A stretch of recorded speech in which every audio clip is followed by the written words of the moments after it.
Hello, Gareth Raflewski here with Paul Jansen from Himalayas Golf, and we're really excited because we're here at Cedar Brae Golf Club today for the opening of the new short game facility. Yep, it's great to be here. And we've had a lot of fun through the design and build stages. So from a design and an architectural standpoint, you know, looking at this area at the very beginning, it was quite small. Like, what was your first thoughts when you first came on site here? My first thoughts were the green was small, but we had a large area to do something really special. When I looked at it, I thought there's a lot of zones that we can enlarge the green. We can do away with areas that really were not being utilized. My initial feeling was we got a really good space here to do something really cool.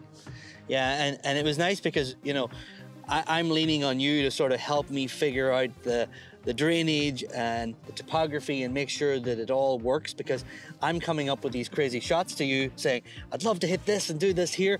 And then I'm throwing it back to you to sort of come up with how this is actually going to work from a maintenance perspective as well, because that's probably a big thing a lot of people are thinking about when they're thinking of a short game facility. How am I going to maintain it? What's the wear patterns going to look like? Is that something that you think about a lot when you're designing? Oh, true, correct. And the one thing about that is the smaller the green, the more wear and tear. So one of the key things was enlarging the green and kind of breaking out the actual play.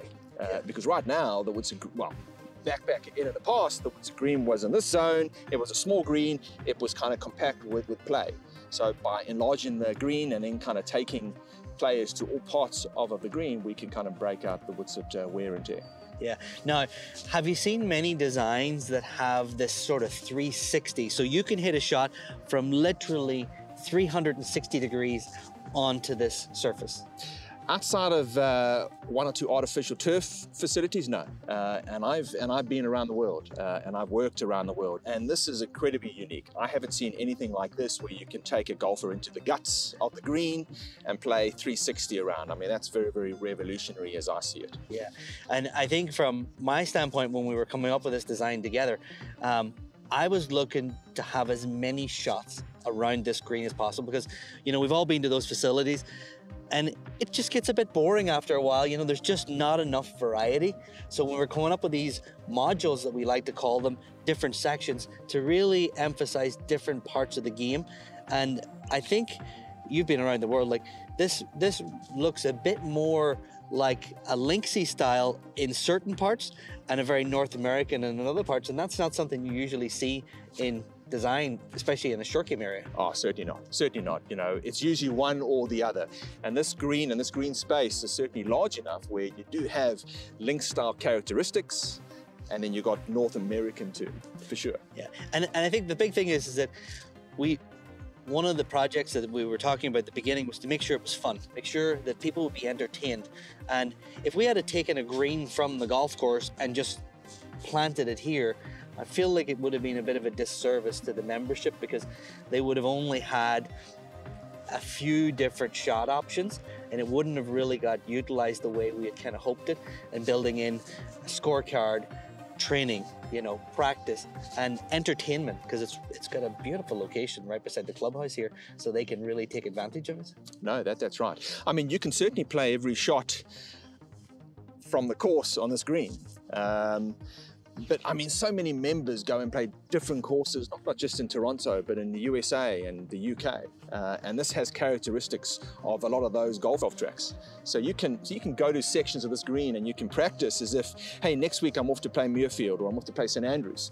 You know, and next week or the week after I'm off to play golf down in the USA, and it's nice and flat and receptive.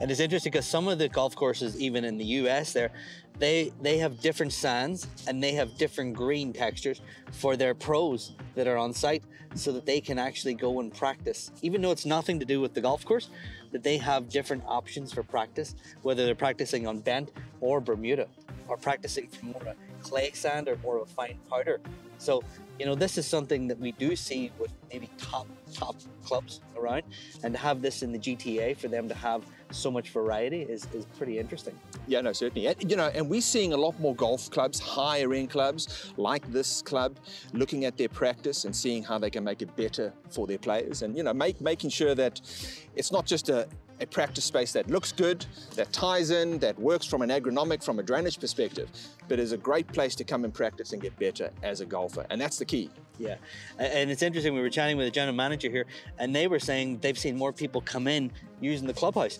People come, use the facility, come have dinner. You know, what a great thing for people short on time, right? That's the biggest thing. We don't have time to play, but we still want to have entertainment. We see this with Top Golf and some of the other pop strokes around the world, and I think we're probably going to see it coming in more to the golf clubs. Oh, certainly, certainly. I mean, if you want to get better on the golf course, you ideally want to get better practicing your putting and chipping. So, you know, so this is the perfect place to come practice, have fun, enjoy, and then to go and have a drink afterwards. It's a good day for me.